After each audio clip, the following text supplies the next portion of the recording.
no sé si están, no sé si están tan como lo dijo en su momento el presidente de Estados Unidos, Richard Nixon, ¿no? Que Latinoamérica iba a ir para donde fuera Brasil. ¿Vos conocés esa frase? Pero sabemos que Brasil, bueno, es el país más importante de Sudamérica, más grande, la economía más grande, también el más poblado, y es nuestro principal socio comercial, ¿verdad? El Mercosur, y también, últimamente, como sabes, también integra el BRICS, este nuevo bloque tan importante que se gestó de economías emergentes, pero muy grandes, muy importantes, y que ha sido uno de los que invitó a la Argentina a sumarse a ese bloque. O sea que realmente es muy, desde el punto de vista estratégico, desde el punto de vista, te diría, incluso inmediato de nuestra situación económica actual, lo que le pase a Brasil influye y mucho en nosotros.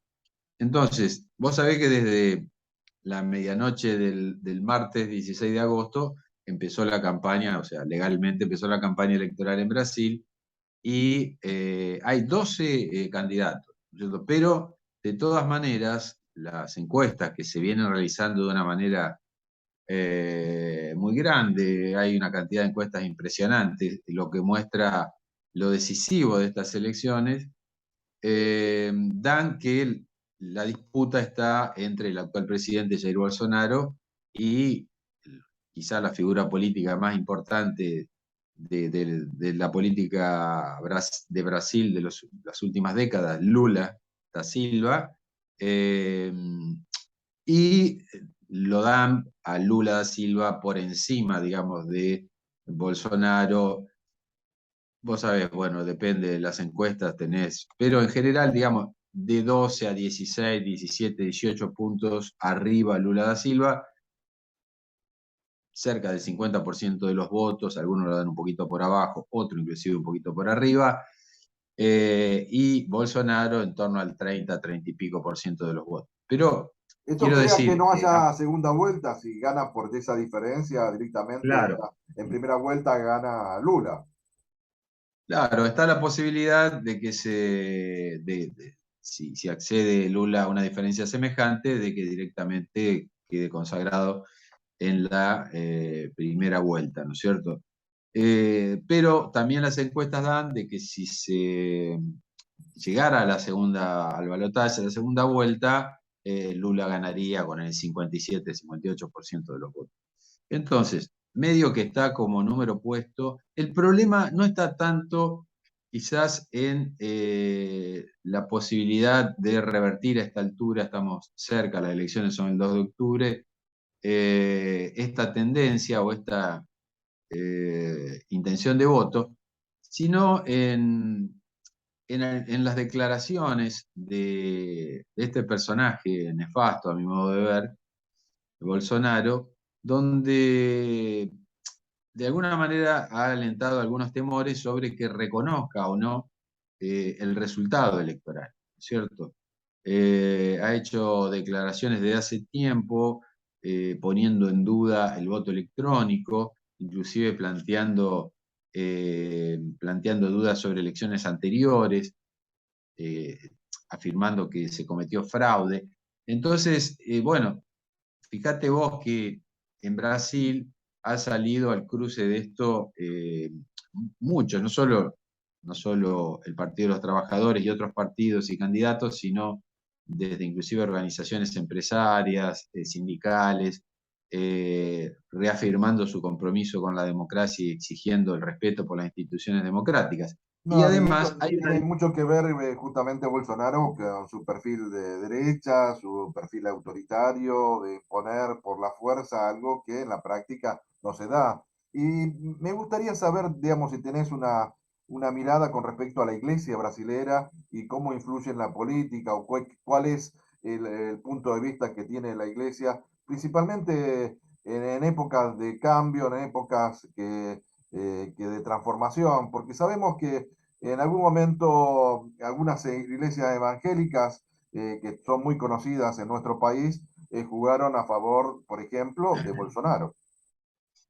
Claro, bueno, mira, vos sabés muy bien que Brasil es un país donde hay una religiosidad popular muy fuerte y de hecho es el país con mayor población católica del planeta.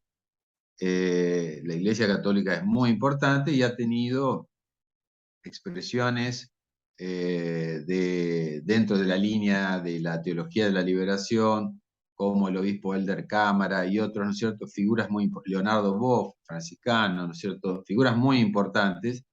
Eh, digamos, Casaldáliga, que fue un sacerdote, luego obispo, que trabajó en la Amazonía y que asumió un compromiso muy grande con el tema de los pueblos indígenas. Entonces, bueno, hay figuras relevantes dentro de la Iglesia Católica y es indudablemente la fe dominante. Pero yendo al tema político, el, se estima que la iglesia evangélica, digamos, las iglesias evangélicas, porque son numerosos los pastores y las iglesias, hace 4 años, cuando resultó electo Bolsonaro y Lula no pudo ser candidato bueno, por toda la jugada que le hicieron desde el Poder Judicial y estaba preso, pero el 70%, escuchá esto, el 70% de los brasileños protestantes y evangélicos se estima que votaron hace 4 años a Jair Bolsonaro.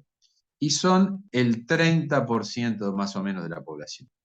Ahora bien, ¿quiénes son? ¿Cuál sería el perfil social o el segmento de los evangélicos? Bueno, mayormente mujeres negras y pobres que habitan en las numerosas favelas, en las periferias de las grandes ciudades de Brasil, y que ha sido el sector más castigado por las políticas de Bolsonaro, por las políticas neoliberales de Bolsonaro. En particular, la economía de Brasil entró en recesión el año pasado, hay un desempleo muy importante y un dato tremendo es que volvió el hambre a Brasil. O sea, el hambre, vos sabés que Brasil siempre tuvo un problema muy grande de pobreza, de miseria, de indigencia y de hambre. Eh, las Naciones Unidas lo habían sacado a Brasil de lo que se llama el mapa del hambre que hacen y que mantienen actualizado todos los años durante la gestión de Dilma Rousseff, si mal no recuerdo, en el 2014. Es decir, que durante las gestiones, los gobiernos de Lula da Silva II y Dilma Rousseff, Brasil había logrado salir de ese ranking, digamos así, espantoso, oprobioso. Y ahora vuelve a entrar de la mano de las políticas de Bolsonaro y de su ministro ultraliberal Guedes, se estima 33 millones de brasileños pasan hambre. 33 millones, el 16% de la población. Y más de la mitad de la población, 125 millones, padecen una situación de inseguridad alimentaria. Así que son cifras aterradoras. Eso te da la pauta. Por lo tanto, se estima, y hay estudios y sondeos al respecto, que el voto evangélico, por llamarlo de alguna manera, aunque algunos niegan que haya un voto evangélico, pero digamos, bueno, el voto evangélico de hace 4 años fue porque Bolsonaro era un desconocido para estas personas. Y claro, era un desconocido. Y él hizo toda una campaña muy fuerte, donde inclusive se hizo bautizar en Israel por un pastor, ¿no? Su esposa es evangélica, Michelle. O sea, una campaña muy fuerte, levantando, como decía, las banderas de cuál, de su eslogan: Dios, patria, familia, libertad, ¿no? Los militares Entonces, latinoamericanos, la doctrina de claro, claro, la Dios, seguridad patria, familia, nacional. libertad. Pero bueno, pero ahora ya lo conocen, ahora ya lo sufrieron.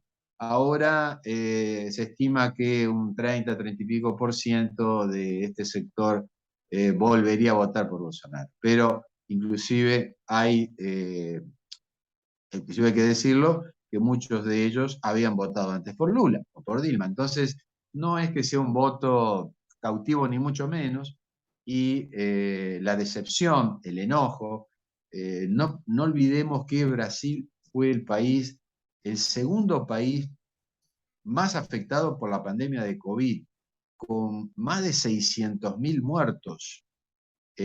La mayoría de ellos pertenecientes a estos sectores pobres, que son los más indefensos frente a una situación semejante, y el enojo hacia la gestión, que fue pésima, y al principio ni siquiera intentó gestionar la pandemia, sino que la negó, ¿no es cierto? Negó, hizo todo tipo de acciones para negar su importancia, para no actuar. De hecho, hubo alcaldes, o nosotros les llamamos intendentes, o gobernadores que tuvieron que salir a buscar, a como dé lugar, conseguir vacunas, comprarlas ellos mismos, porque el gobierno nacional no lo hacía. O sea, date cuenta que realmente es un tema que donde creo que se produjo un quiebre y la pérdida de la confianza en Bolsonaro en una parte importante de sus propios votantes. No, y además tiene que ver con el perfil, creo que de distribución, ¿no? Redistribución de la riqueza. O hablaba que se aumentaron los índices de hambre y bueno, esto también habla de qué manera se gobierna o a quién, a qué sector se está privilegiando. Y creo que el pueblo brasilero tendrá una buena oportunidad de saber quién puede llevar adelante una política distinta y de inclusión, de solidaridad, digamos, de sistema mucho más respetuoso y no de excluir o de negar los derechos de las mayorías. Creo que de eso se trata y creo que, bueno, esa es la discusión que está abierta en Brasil.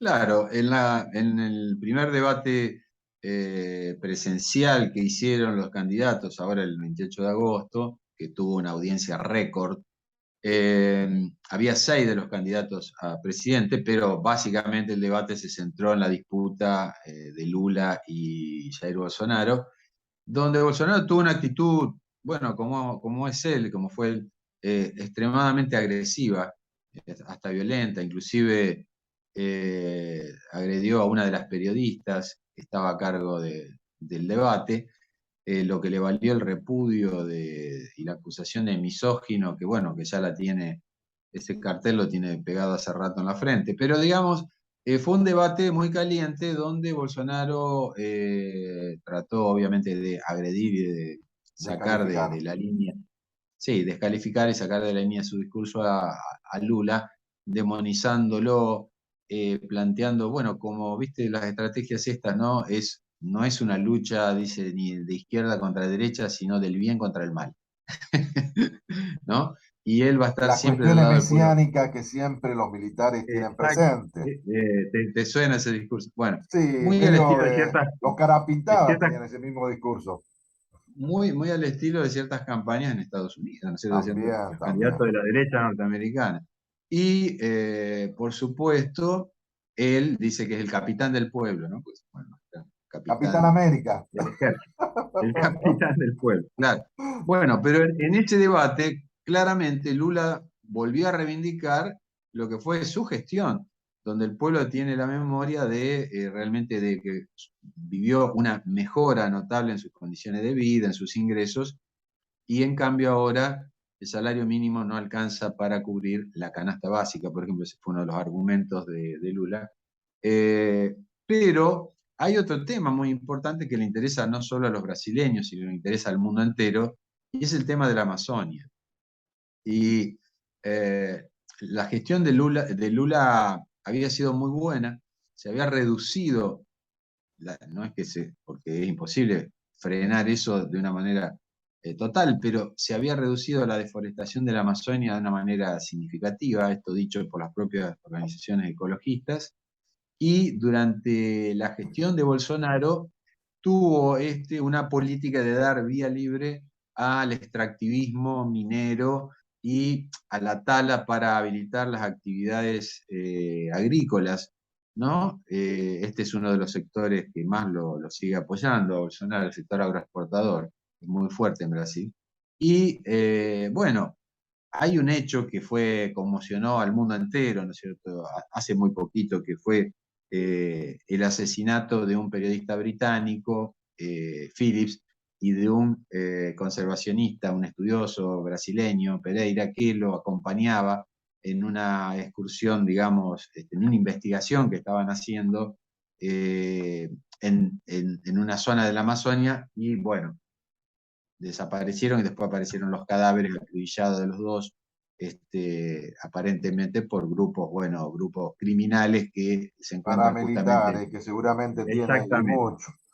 Bueno, Para este ir acontecimiento, cerrando, sí, para ir sí, cerrando, esta es la visión que se tiene, por supuesto, faltan todavía un mes y algunos días, pero creo que lo podemos retomar cuando estemos más cerca de la fecha de las elecciones, porque también tiene repercusión no solamente para Brasil, por supuesto, en primer lugar, pero para la Argentina y para los otros países también del Mercosur y de la región, porque esto también abre la posibilidad de diálogo, entendimiento, buscar alianza totalmente distinta a lo que estaba planteando Bolsonaro abiertamente aliado, por supuesto, a Estados Unidos. no, no, termino con esto, tenés razón. Además, no olvidemos que Bolsonaro agredió de alguna manera al gobierno argentino, el presidente Alberto Fernández lo descalificó más de una vez, eh, y planteó también sus dudas sobre el Mercosur, planteando una mayor liberalización del mismo, pero en definitiva terminó primando la realidad sobre la fantasía ideológica, ¿no es cierto? Porque en realidad Brasil, finalmente, para Brasil el mercado argentino y el Mercosur es una plataforma fundamental y eso los empresarios paulistas lo saben y lo tienen muy presente y no iban a permitir, digamos, que se rompiera esta alianza. Así que bueno, sí, quedaremos a la expectativa porque las elecciones son muy importantes y un gobierno de Lula indudablemente sería un gobierno de un presidente que ha desarrollado relaciones de amistad y yo diría una alianza estratégica con Argentina que sería fabuloso y muy importante en esta coyuntura tan difícil. Bueno, Daniel, como siempre, mi agradecimiento por tu participación en el micro Viento del Sur y nos encontremos el próximo jueves, ¿te parece bien?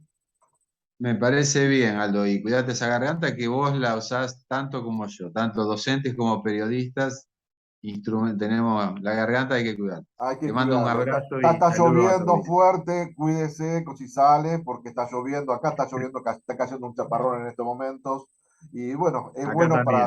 para la faltante de agua que es necesario para las plantas y para todo la Mucha actividad. falta, Mucha hace mucha falta, falta. mucha falta. Bueno, Un hasta abrazo la grande, próxima, Aldo. Un hasta la abrazo. Chao, próxima, chao. gracias.